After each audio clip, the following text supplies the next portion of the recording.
Hello everyone, myself Kulin Kaur, welcome to my YouTube channel.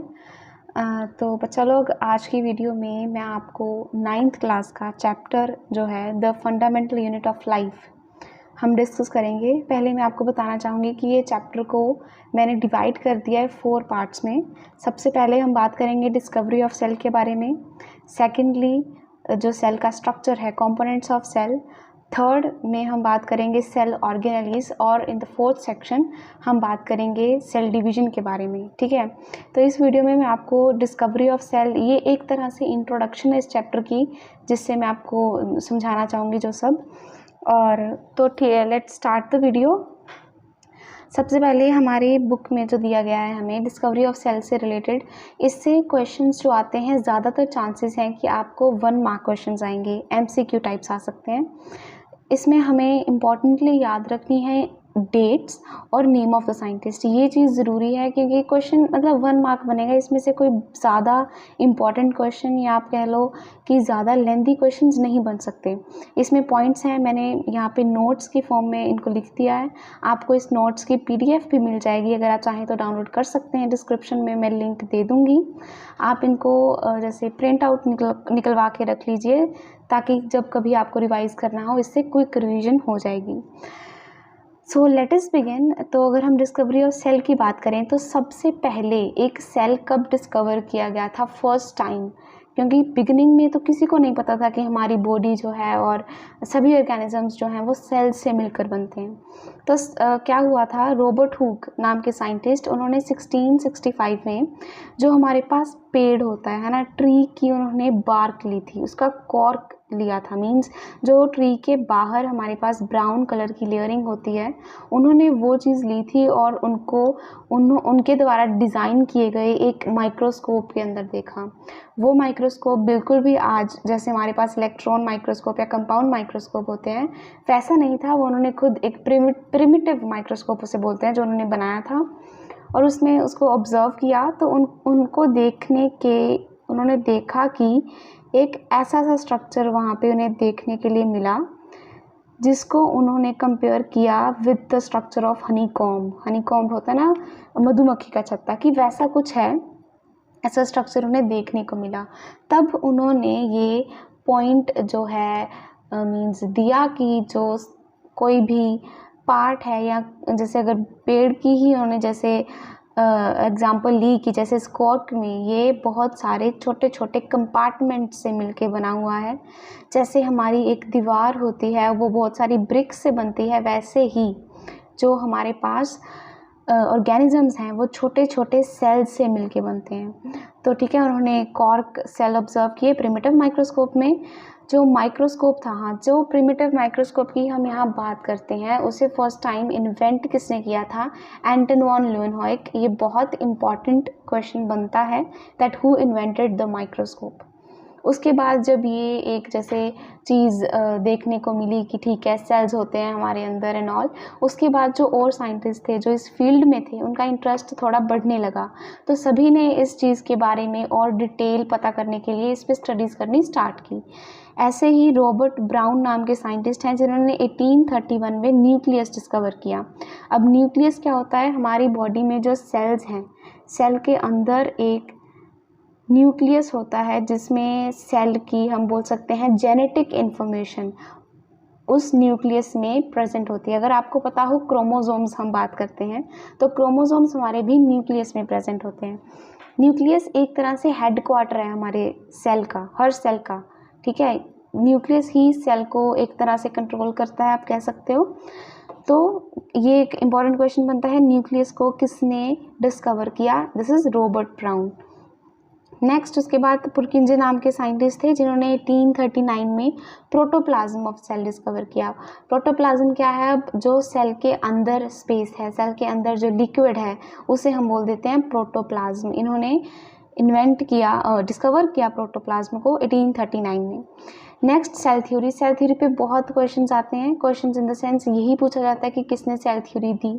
तो Schleiden and श्वान ये थे, श्लीडन बॉटनिस्ट थे और श्वान जूलॉजिस्ट थे। इन्होंने प्लांट्स की स्टडी की, इन्होंने एनिमल्स की, और इन्होंने मिल के जो कंक्लूजन निकाला उसको इन्होंने कंक्लूड करके एक सेल थ्योरी हमें दी। Next, this is very very important. मेरे टाइम में तो सच में ये क्वेश्चन मेरे टीचर्स का फेवरेट था कि व्हाट इज़ ओमनिस सेलुला ई सेलुला और किसने इसके बारे में बताया। तो ओमनिस सेलुला ई सेलुला का जो कॉन्सेप्ट था वो रुडोल्फ वर्चो ने दिया। इसका मीनिंग क्या है? इस वर्ड का मीनिंग है that all cells arise from pre existing cells. मतलब जो भी हमारे पास सेल्स हैं, जितने भी नए सेल्स बन रहे हैं, बिकॉज एट लास्ट हमारी जो ये वर्ल्ड है, यूनिवर्स का लॉ है दैट्स नथिंग इज़ इमॉर्टल। हर चीज़ को एक दिन ख़त्म होना है। हमारे सेल्स की भी कुछ लाइफ होती है, उसके बाद वो मर जाते हैं। तो इन्होंने क्या स्टडी किया और उसके बेसिस पे इन्होंने कहा कि जो भी सेल्स हैं हमारी बॉडी में वो सभी पुराने ही सेल से बने हैं। मतलब नए नहीं बनते, पुराना सेल होता है वो डिवाइड कर जाता है, एक से हमारे पास 2 सेल्स बन जाते हैं। मतलब सभी सेल्स अराइज पैदा हुए हैं प्री एग्जिस्टिंग सेल से। जो सेल्स पहले से ही एग्जिस्ट कर रहे थे उन्हीं से जो नए सेल्स हैं हमारे पास बने हैं। Next, this is important one, electron microscope कब इन्वेंट हुआ? 1940 में। इलेक्ट्रॉन माइक्रोस्कोप जो है वो अब हम यूज़ करते हैं हमारी लेबोरेटरीज़ में, या साइंटिस्ट यूज़ करते हैं, आपने देखा होगा। वो इन्वेंट हुआ था 1940 में। Next is division of labour. It is one of the important terms. Division of labour का क्या मतलब है? अब सेल है जो हमारी बॉडी में, सेल्स ने ही हमारी बॉडी को कंट्रोल करना है, सभी फंक्शंस सेल्स परफॉर्म करते हैं। होता क्या है, एक सेल, बहुत सारे सेल्स मिलके एक टिश्यू बनता है, कुछ टिश्यूज़ मिलके हमारे पास एक ऑर्गन बनता है। ये आप नेक्स्ट चैप्टर में डिटेल में पढ़ोगे, अभी इसमें इतना नहीं है इसके बारे में, लेकिन मैं आपको बता रही हूँ कि सेल जो है वो बेसिक यूनिट है। मींस हमारी बॉडी में एक स्मॉलेस्ट यूनिट हम बोलेंगे, मिल के जिससे टिश्यूज़ बने, ऑर्गन सिस्टम बने और हम पूरे के पूरे ऑर्गेनिज्म बन गए। तो वो सेल है, वही सारे फंक्शंस परफॉर्म कर रहा है हमारी बॉडी में। अब ये कैसे कर सकते हैं? तो इसमें एक इम्पॉर्टेंट पॉइंट आता है डिवीजन ऑफ लेबर, जिसका मतलब है कि सेल के जैसे हमारे हार्ट है तो हमारे हार्ट का फंक्शन जो है वो हार्ट के सेल्स करेंगे, ठीक है, जो सेल्स वहाँ प्रेजेंट हैं, कार्डियक सेल्स उन्हें बोलते हैं। अगर हम बोलें कि हमारी स्टमक में फूड डाइजेस्ट हो रहा है, हम खा रहे हैं तो वो डाइजेस्ट हो रहा है, वो एक अलग तरह का फंक्शन है। अब डाइजेस्टिंग का काम हमारे हार्ट ने नहीं करना, तो उसके सेल्स भी उस तरह से थोड़े डिफरेंट मॉडिफाइड होते हैं, और स्टमक के सेल्स भी। अब इनमें डिवीजन ऑफ लेबर है कि हार्ट वाले सेल्स जो हैं वो अपना पंपिंग ऑफ ब्लड का काम करेंगे, और जो स्टमक के सेल्स हैं उनका अपना काम है कि डाइजेशन करनी है, एंजाइम सिक्रीट करने हैं। तो इस चीज़ को हम डिवीजन ऑफ लेबर बोल देते हैं कि जो सारा काम एक बॉडी के अंदर करना पड़ता है वो सभी सेल्स में डिवाइड हुआ है कि कौन से सेल, कहाँ के सेल्स किस पार्ट में प्रेजेंट है, वो उसके हिसाब से उनका जो है वो अपना काम करते हैं। और विद इन द सेल भी हम आगे डिस्कस करेंगे नेक्स्ट वीडियोस में। अगर हम एक सेल का स्ट्रक्चर देखेंगे तो उसके अंदर अलग अलग टाइप की हमारे पास ऑर्गेनेलीज होती हैं। अब वो ऑर्गेनेलीज का खुद का डिफरेंट काम है, ठीक है। वो सारे मतलब सेल के अंदर भी डिवीजन ऑफ लेबर है कि एक ऑर्गेनेली का कोई काम है तो दूसरी का कुछ और अगर हम एक पूरे बॉडी की बात करें तो हर ऑर्गन के पास जो डिफरेंट सेल्स हैं उनका एक डिफरेंट फंक्शन है। Next, cell organelles present. ये मैंने आपको बता दिया कि सेल के अंदर सेल ऑर्गेनेलीज प्रेजेंट होती हैं। इनके बारे में हम डिटेल में आगे स्टडी करेंगे, हर ऑर्गेनेली के बारे में डिफरेंटली। जो ये ऑर्गेनेलीज हैं ये सेल को हेल्प करती हैं to perform the specific function, ठीक है। और उसके हमारे पास आते हैं ऑल्सो सेम ऑर्गेनेलीज। हाँ, सभी सेल्स के अंदर जो ऑर्गेनेलीज हैं सेम प्रेजेंट होती हैं। मतलब अगर एक सेल के अंदर माइटोकॉन्ड्रिया है तो वो सभी सेल्स के अंदर माइटोकॉन्ड्रिया है। अब डिफरेंस कहाँ आ जाता है? कई बार ऐसा होता है कि किसी सेल में, अगर हम बात करें मसल सेल्स की, तो वहाँ पे माइटोकॉन्ड्रिया का थोड़ा फंक्शन ज़्यादा रहता है, वहाँ माइटोकॉन्ड्रिया को ज़्यादा काम करना पड़ता है अगर बाकी जो ऑर्गन्स हैं उनके कंपैरिजन में, ठीक है। तो नेक्स्ट हमारे पास कुछ सेल्स हैं। हमारी एनसीईआरटी बुक में कुछ सेल्स हमें दिए गए हैं एग्जाम्पल के रूप में, जिनको मैं आपके साथ डिस्कस करना चाहूँगी।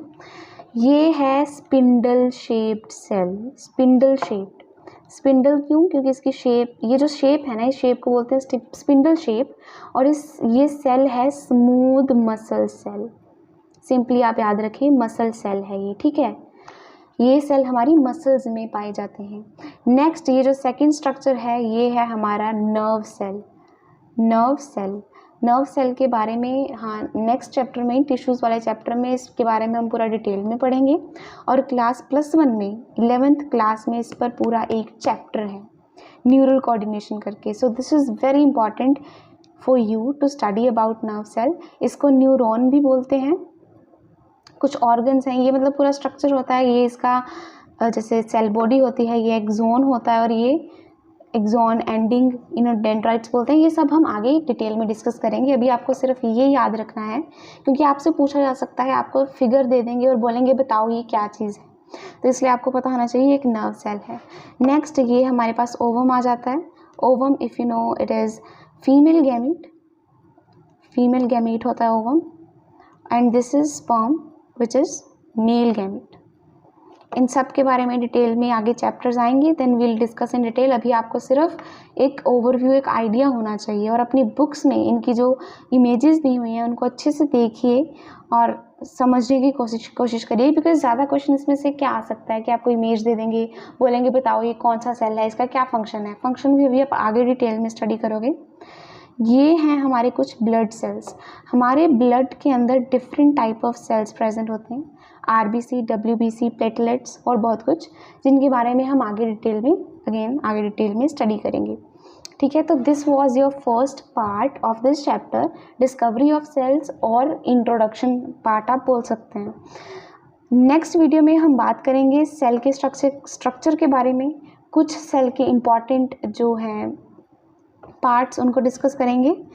तो आई होप आपको ये बहुत अच्छे से समझ आ गया होगा। अगर आपको कोई भी डाउट है तो कमेंट में मुझे बताइए, I will try to answer it on the spot. वही कमेंट्स में मैं आपको आंसर कर दूंगी। और if you like the video तो लाइक कीजिए और सब्सक्राइब कर।